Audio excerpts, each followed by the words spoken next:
Assalamualaikum. I am Moni Akhtar, student of School of Prosthetics and Orthotics, Bangladesh Health Profession Institute, CRP, Shabha, Dhaka. I am going to tell you about that transfemoral prosthetics and its components. Transfemoral prosthetics. Transfemoral prosthetics is an artificial limb that replaces the missing limb above the knee joint, above the knee.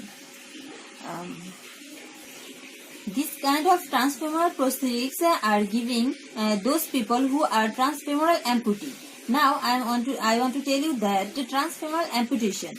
Transfemoral amputation is a surgical removal part that takes place through the thigh or the femoral bone. This patient we called the transfemoral amputee patient. This kind of patient, the cause of transfemoral amputation can be trauma, vascular disease, and then congenital, and then lots of. Then we are going to provide that this transfemoral amputee patient this transfemoral device. Now I am going to show you that transfemoral prosthetics components. Because of I have no transfemoral prosthetic device that I show you in my picture, that there are lots of components in transfemoral prosthetics.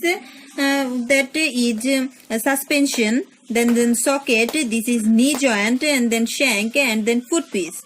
Now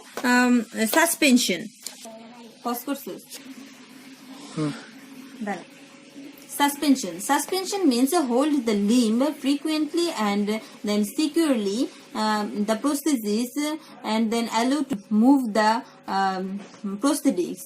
These are called the suspension. Suspension have some types, that is self-suspension and then external suspension. Self-suspension is like that. Some example, self-suspension is the silicone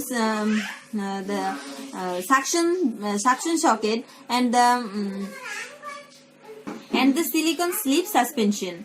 And then external suspension are externally provided in the prosthetic, transfemoral prosthetic, that is the silicone band and the silicone band and rigid pelvic band. And then after that socket that I am showing you. Socket is that one is a quadrilateral socket, and then the IRC socket, ischial ramus tenement socket. This is called IRC socket. And then knee joint have some types. One is single axis and then multi-axis. Single axis, that are single hinge of the knee joint that allow only the flexion and extension. After that the polycentric or multi-axis, that is called four-bar linkage mechanism knee axis, that allow the flexion and the external rotation and also internal rotation. After that shank has two types. One is endoskeleton and then exoskeleton. And then foot piece we use in this transfemoral prosthetic. One is short foot, solid ankle cushion heeled foot, and then single axis. After that multi axis, and then energy storing